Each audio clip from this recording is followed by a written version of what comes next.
हल्कू, ओ हल्कू। हल्कू अपनी झोंपड़ी से बाहर आया। बाहर देखा तो लाला जी खड़े थे। लाला जी ने आंखें तरेर कर कहा, हल्कू, तुमने 6 महीने से उधार का पैसा नहीं चुकाया है। आज मैं उधार का रुपया लेके ही वापस जाऊंगा। हल्कू घबरा गया। उसके चेहरे पर हवाइयाँ उड़ने लगी। वो अंदर अपनी झोंपड़ी में गया और अंदर जाकर अपनी स्त्री कमला से कहा, लाला आया है, लाओ जो रुपए रखे हैं उसे दे दूं, किसी तरह गला तो छूटे। कमला झाड़ू लगा रही थी। पीछे फिरकर बोली, 3 ही तो रुपए हैं, दे दोगे तो कंबल कहाँ से आवेगा? माघ पूस की हार में ठंडी में रात कैसे कटेगी? लाला से कह दो, फसल आने पर दे देंगे, अभी नहीं है। हल्कू एक क्षण अनिश्चित अवस्था में खड़ा रहा। पूस सिर पर आ गया था। कंबल के बिना हार में रात को वह किसी तरह सो नहीं सकता था। मगर लाला मानेगा नहीं, गुड़कियां जमावेगा, गालियां देगा और तो और गुंडों से पिटवाने की धमकी देगा।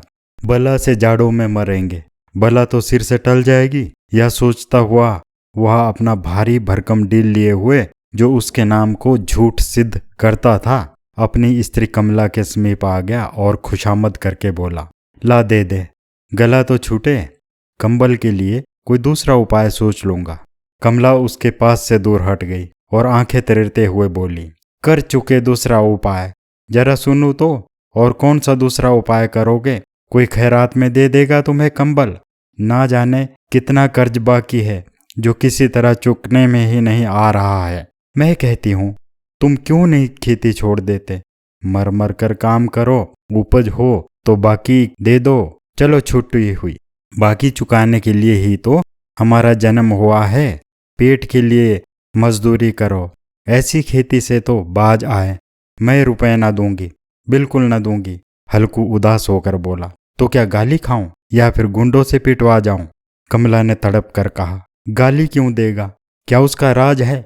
मगर यह कहने के साथ ही उसकी तनी हुई भौएं ढीली पड़ गई। हल्कू के उस वाक्य में जो कठोर सत्य था वह मानो एक भीषण जंतु की भांति उसे घूर रहा था। उसने जाकर आले पर से रुपए निकाले और लाकर हल्कू के हाथ में रख दिए। फिर बोली, तुम छोड़ दो अब किसे खेती, मजूरी में सुख से एक रोटी तो खाने को मिलेगी, किसी की धौंस तो ना रहेगी। अच्छी खेती है, मजूरी करके लाओ, वहां भी उसी में झोंक दो, उस पर धौंस। हल्कू ने रुपए लिए और इस तरह बाहर चला गया मानो अपना हृदय निकाल कर देने के लिए जा रहा हो।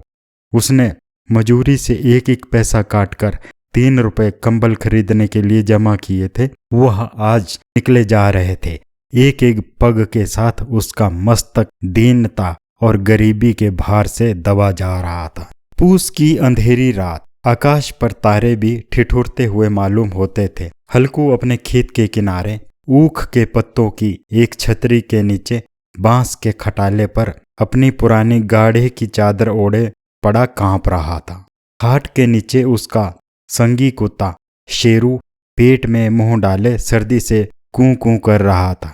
2 में से एक को भी नींद नहीं आ रही थी। हल्कू ने घुटनियों को गर्दन में चिपकाते हुए कहा, क्यों शेरू, जाड़ा लगता है? कहता तो था घर में पुआल पर लेटा रहा, तो यहाँ क्या लेने आए थे? अब खाओ ठंड, मैं क्या करूं? जानते थे मैं यहाँ हलवा पूरी खाने आ रहा हूँ, दौड़े दौड़े मुझसे भी आगे चले आए। अब रो अपनी नानी के नाम को। शेरू ने पड़े पड़े अपनी दुम हिलाई और कूं कूं करने लगा। हल्कू ने कहा, कल से मत आना मेरे साथ, नहीं तो ठंडे हो जाओगे। ई रांड पछुआ ना जाने कहाँ से बर्फ लिए आ रही है। उठूं फिर एक चिलम भरूं, किसी तरह रात तो कटे। 8 चिलम तो पी चुका हूँ। ये खेती करने का मजा है। और एक अमीर लाला लोग हैं, ऐसे पड़े हैं जिनके पास जाड़ा आए तो गर्मी से घबरा कर भागे। मोटे मोटे गद्दे, लिहाफ, कंबल, क्या मजाल है जाड़े का गुजर हो जाए।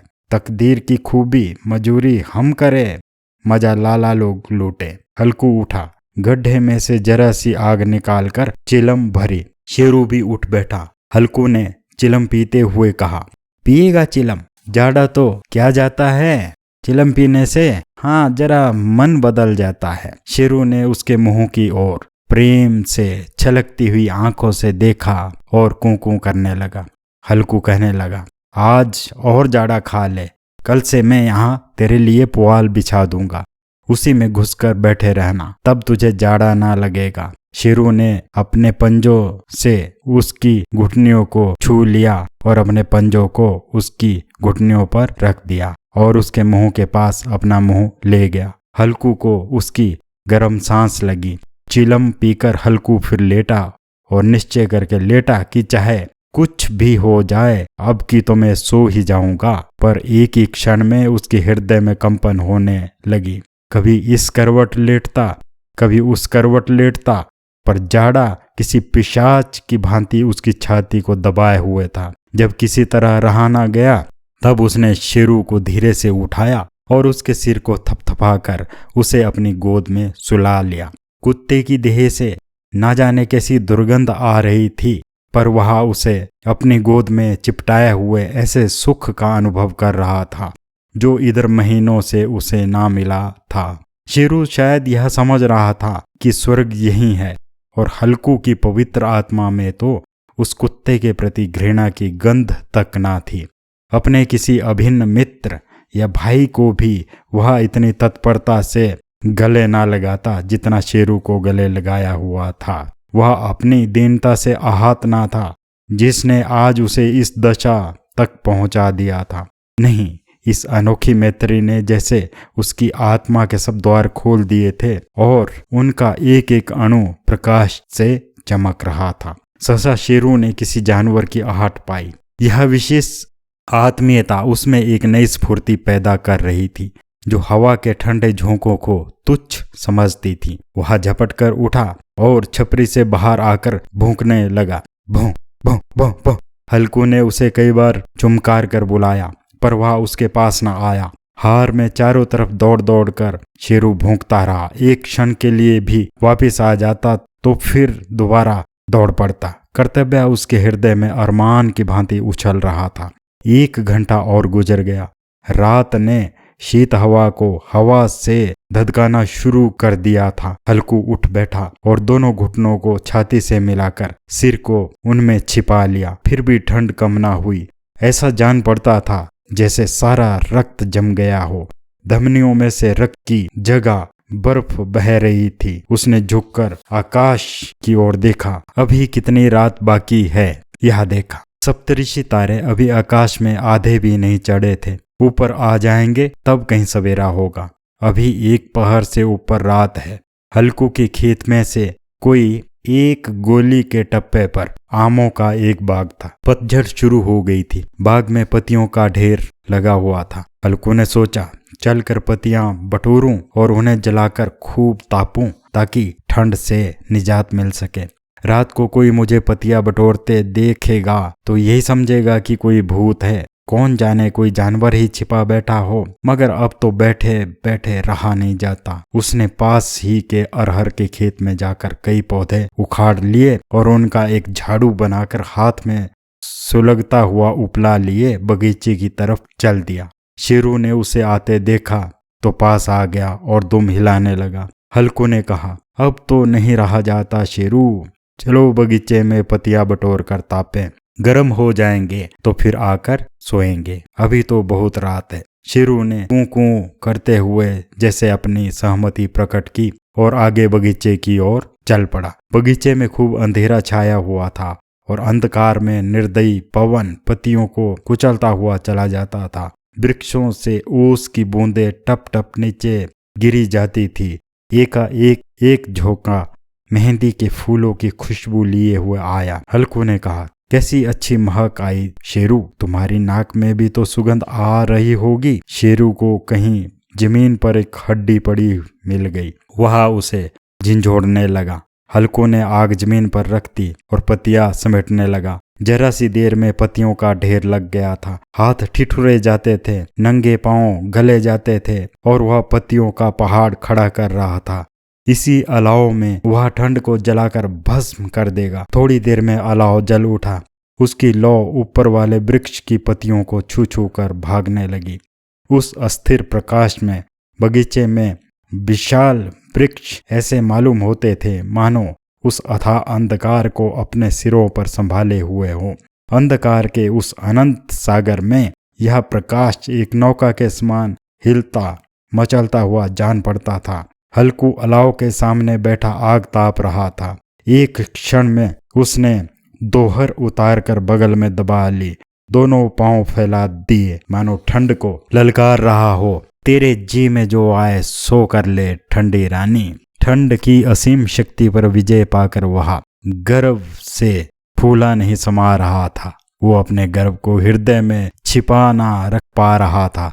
उसने शेरू से कहा, क्यों शेरू, अब ठंड नहीं लग रही है ना? शेरू ने कूं करके मानो अपनी सहमति जताई और जैसे कहा कि अब ठंड क्या लगती ही रहेगी। भले से यह उपाय न सूझा, नहीं तो इतनी ठंड क्यों खाते? शेरू ने पूंछ हिलाई। अच्छा आओ इस अलाव को कूदकर पार करें। हल्कू के मन में खेल की शरारत सूझी। देखे कौन आगे निकल जाता है। अगर जल गए बच्चा तो मैं दवा ना करूंगा।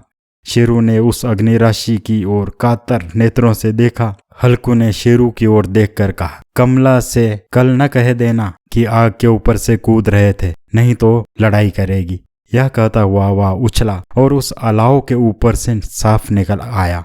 पैरों में जरा लपट लगी पर वो कोई बात ना थी। शेरू आग के इर्द गिर्द घूमकर उसके पास आकर खड़ा हो गया। हल्कू ने कहा, चलो चलो ये सही नहीं है, ऊपर से कूदकर मेरे पास आओ। हल्कू फिर कूदा और अलाव के इस पार आ गया। पत्तियां जल चुकी थी।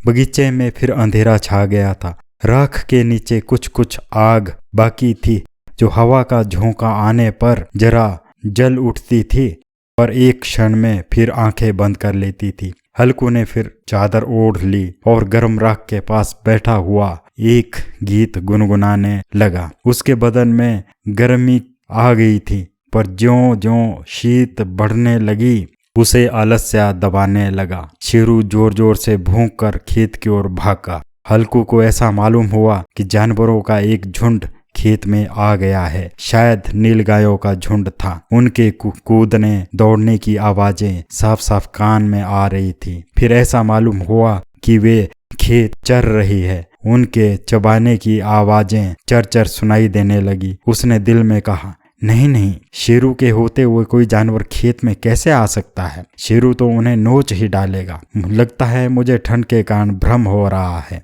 अब तो कुछ नहीं सुनाई देता। मुझे भी कैसा धोखा हुआ। उसने जोर से आवाज लगाई, शेरू, ओ शेरू। शेरू भौंकता रहा पर उसके पास नहीं आया। वो जोर जोर से भौंकता रहा। फिर से खेत के चरे जाने की आहट आने लगी। अब हल्कू अपने आप को धोखा नहीं दे सकता था। उसे पूरा विश्वास हो गया था कि नीलगायों का झुंड खेत में आ चुका है और फसल को चर रहा है। उसे अपनी जगह से हिलना जहर लग रहा था। कैसा दंदाया हुआ बैठा था। इस जाड़े पाले में खेत में जाना, जानवरों के पीछे दौड़ना उसे असह्य जान पड़ा। वह अपनी जगह से ना हिल सका। उसने जोर से आवाज लगाई, हला हला हला, हिलो हिलो हिलो। शेरू फिर से भौंकने लगा। जानवर खेत चर रहे थे। फसल तैयार खड़ी थी। कैसी अच्छी खेती थी पर ये दुष्ट जानवर उसका सर्वनाश किए डालते थे। हल्कू पक्का इरादा करके उठा और 2-3 कदम चला पर एकाएक हवा का एक और ठंडा चुभने वाला बिच्छू के डंक का सा झोंका लगा कि वह फिर बुझते हुए अलाव के पास आकर बैठ गया और राख को कुरेद कर अपनी ठंडी देह को गरमाने लगा। शेरू अपना गला भौंक भौंक कर फाड़ डाल दे रहा था। नीलगाय खेत का सफाया कर दे रही थी और हल्कू गरम राख के पास शांत बैठा हुआ ताप रहा था। अकर्मण्यता ने रस्सियों की भांति उसे चारों ओर से जकड़ लिया था। उसी राख के पास गरम जमीन पर वहीं चादर ओढ़ कर सो गया। सवेरे जब उसकी नींद खुली तब चारों तरफ धूप फैल गई थी और मुन्नी उसके पास आकर कह रही थी, क्या आज सोते ही रहोगे? 10 बज गए हैं। तुम यहाँ आकर रम गए और उधर सारा खेत चौपट हो गया। हल्कू ने उठकर कहा, क्या तू खेत से होकर आ रही है? मुन्नी बोली, हाँ, सारे खेत का सत्यानाश हो गया। पूरी फसल बर्बाद हो गई। भला ऐसा भी कोई सोता है? तुम्हारे यहाँ मढ़ैया डालने से क्या फायदा हुआ? हल्कू ने बहाना किया। यहाँ मैं मरते मरते बचा हूँ और तुझे अपने खेत की पड़ी है, मढ़ैया की पड़ी है। पेट में रात को ऐसा दर्द हुआ कि मैं तुम्हें बता नहीं सकता। दोनों फिर खेत के डांड पर आ गए। देखा सारा खेत रौंदा हुआ पड़ा हुआ था, सारी फसल बर्बाद हो चुकी थी। शेरू मढ़ैया के नीचे चित लेटा हुआ पड़ा था, मानो प्राण ही ना हो। उसका पेट लोहार की धोंकने की भांति फूल और सिकुड़ रहा था। दोनों खेत की दशा देख रहे थे। मुन्नी के मुख पर उदासी छाई हुई थी। उसकी आंखों से आंसू निकल रहे थे कि 6 महीने की फसल बर्बाद हो गई। पर हल्कू मन ही मन प्रसन्न हो रहा था। मुन्नी ने चिंतित होकर हल्कू से कहा, अब की मजूरी करके मालगुजारी भरनी पड़ेगी। हल्कू ने प्रसन्न मुख से कहा, अरे जाने दो, जाए दो। रात को ठंड में यहाँ सोना तो ना पड़ेगा, ठंड में यहाँ सोकर मरना तो ना पड़ेगा। तो प्रिय दर्शकों, आपको यह कहानी कैसे लगी कमेंट बॉक्स में कमेंट करके अवश्य ही बताना। कृपया चैनल लाइक कर दे, शेयर कर दे और सब्सक्राइब कर दे। वीडियो देखने के लिए धन्यवाद।